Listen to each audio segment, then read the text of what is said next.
Buonasera e ben trovati con l'informazione di prealpina.it. Apriamo il telegiornale con una notizia che arriva da Buguggiate.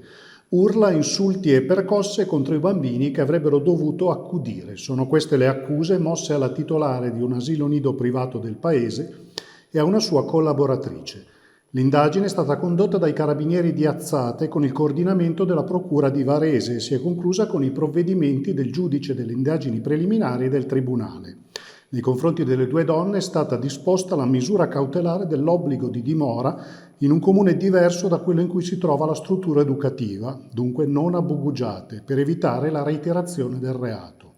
In base a quanto è emerso finora, l'indagine dei militari avrebbe documentato i maltrattamenti nel corso delle ultime settimane, con la sussistenza di gravi indizi di colpevolezza.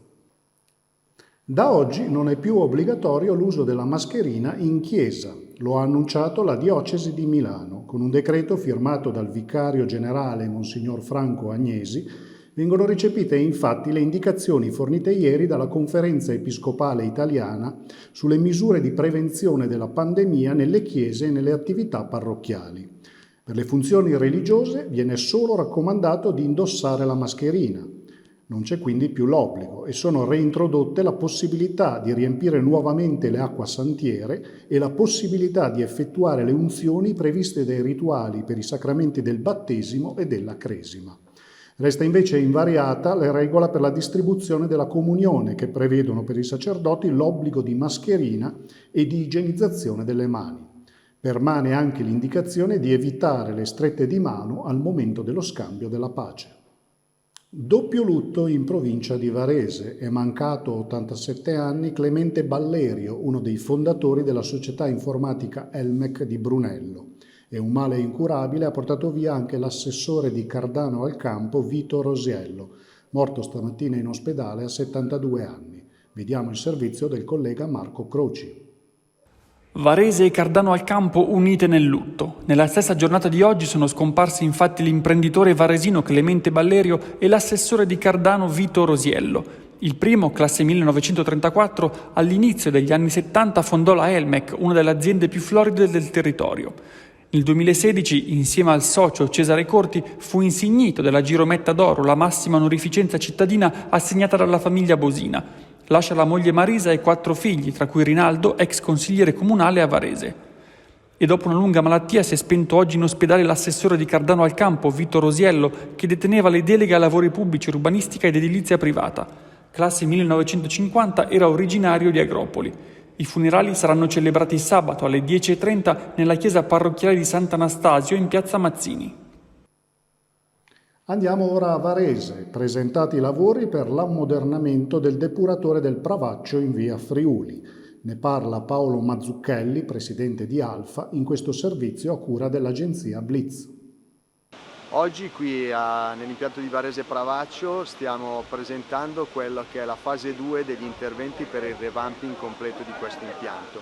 Parliamo di un impianto che risale agli anni 70, inizi anni 80, quindi un impianto obsoleto che ha bisogno di un revamping, quindi di un rifacimento completo. Sono già stati fatti interventi per 2,5 milioni di euro e oggi presentiamo la seconda tranche, la più importante, di interventi per altri 8.300.000 euro che complessivamente porteranno l'investimento di Alfa su questo impianto a quasi 11 milioni di euro. Inutile dire che questo è un impianto assolutamente strategico per la città di Varese perché è quello dove conferiscono la maggioranza dei cittadini residenti nella città di Varese e questo impianto restituisce acque pulite al fiume Olona, che sappiamo che essere un fiume che in anni passati ha sofferto molto delle cattive acque che venivano riversate. L'obiettivo quindi è proprio questo, nei prossimi 2 anni fare un lavoro molto attento e meticoloso, revampizzare completamente questo impianto, salvaguardando anche durante i lavori la qualità dell'acqua che noi andremo a rimettere in Olona.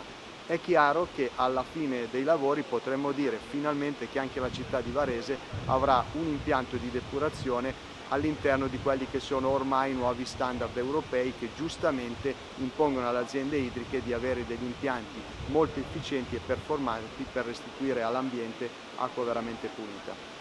Infine lo sport. Riccardo Colombo chiude la sua carriera da giocatore ma resta nella Pro Patria come responsabile delle giovanili. Sentiamo le sue parole.